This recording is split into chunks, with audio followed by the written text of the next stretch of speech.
امير سعيود لاول مره اساسي. صباح الخير عليكم ازول في اللاول.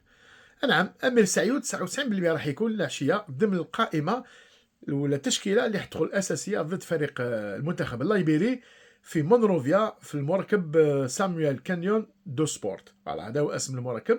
على الساعه 5 بتوقيت الجزائر، على 6 بتوقيت تاع فرنسا.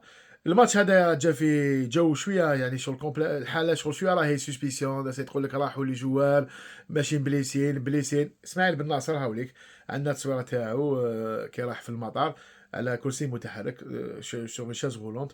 ربي ان شاء الله يعطي له الشفاء.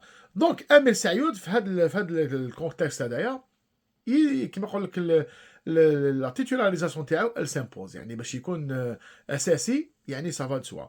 بجنبو انا نتوقع يعني كي دخلنا هكذا في التشكيله نتوقع انه راح يكون بجنبو نعاودو نديرو. يعني انا في حراسه المرمى نشوف موندي راح يكون يعني سور بيتكوفيتش راح يخليه على الظهير الايمن مالغري كاع لي كريتيك اللي درناهم.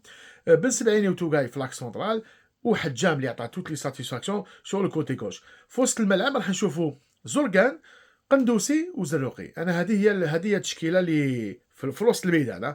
بون كاين اللي بالك عنده مندوب بارابول القندوسي، بالك يحطوا حاج موسى وفي بلاصه مليكه يحطوا سعيود، ما لا باش. المهم انا نشوف زرقان زلوقي قندوسي في وسط الميدان.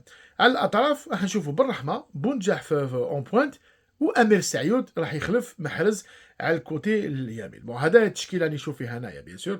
دونك انتم مثلا عطوني في لي كومونتير التشكيله تخلوها كوتي تيماجينيوها ونشوفوا. يعني هذه المباراه هذه مباراه تاع لي جوار. يعني هذا الماتش هذايا سي كيما نقول لك اللاعبين هذو بو لا بليبار سيرتو اللي دخلوا اليوم كيما سعيود كيما زورغان وقندوسي الى دخل دوك راح يبينوا باللي عندهم بلاصه في الفريق الوطني ويقدروا يعني يربحوا مكانه ويقنعوا بيتكوفيتش باش يتكل عليهم القدام. نتمناو ان شاء الله الفريق الوطني اليوم يربح.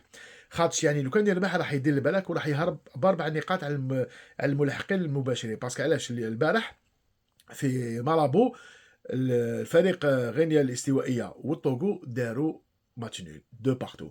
دونك يحب يقول بلي لو كان الفريق الوطني اليوم يفوز راح يولي هارب ب 4 بوان، وهكذا يكون بالك كيما نقول دون دو مير كونديسيون بارابور لي دات فيفا اللي جايين. اللي بالك لي دو بروشان دات فيفا راح يضمن التاهل تاعو رسميا للكاس افريقيا.